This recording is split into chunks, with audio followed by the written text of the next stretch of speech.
Famous Autopsies Part 21, Jeffrey Epstein, trigger warning. This is a death that is one hell of a long and winding road. On August 11, 2019, Epstein was on close watch at the Metropolitan Correctional Center in New York. At least he was supposed to be. I think we all know why he was there. He was charged with a laundry list of unspeakable crimes, some that involve some high-profile names. It's no doubt that he held the capability to destroy careers and lives in the palm of his hands. Of course, now we know that the guards meant to watch him were doing anything but. Were they napping, surfing the net, or purposely leaving him unattended? We may never know, but they did admit to falsifying reports and turning a blind eye. When they did, Epstein turned up dead. We are told that he was responsible for his own death, but his autopsy has way too many red flags to ignore. It's important to understand that his autopsy wasn't classified right away. It was listed as pending. The medical examiner found further evidence to support it being self-inflicted, though hasn't disclosed what that evidence is. Many speculate that it was simply due to his previous known attempt. The examination. You would expect ligature marks on his neck, which were present, but there were a wide range of other injuries. He had bruising on both wrists, bleeding of his left shoulder muscle, a scrape on his left forearm, a cut on his lip, and bruising and abrasions on the back of his neck. There was a resuscitation effort, which can contribute injuries, but a bleeding deltoid muscle is not typically one of them. The next red flag was petechial hemorrhaging.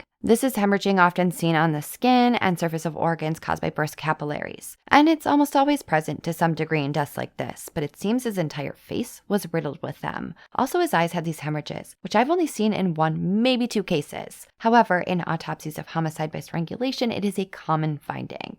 It's also possible to find different types of neck fractures in these deaths, but they tend to be in one specific region, and it has a lot to do with the point of suspension, pressure exerted. Epstein had bilateral fractures to his thyroid cartilage. That means that it was fractured on both the right and left side. This cartilage is located in the front of the neck. I have never seen fractures on both sides in anything but freak accidents and homicides. Can I say it's impossible? No, but it's unlikely. Once you factor in the injury to the back of his neck, the bleeding deltoid muscle, the other external injuries, the hemorrhaging of the eyes, and let's not forget about the guards who falsified reports and turned a blind eye, well, that leads me to want to say I want off of this crashing plane. It's going down. There's definitely something screwy going on here. I must be missing something, or this may actually be a cover-up.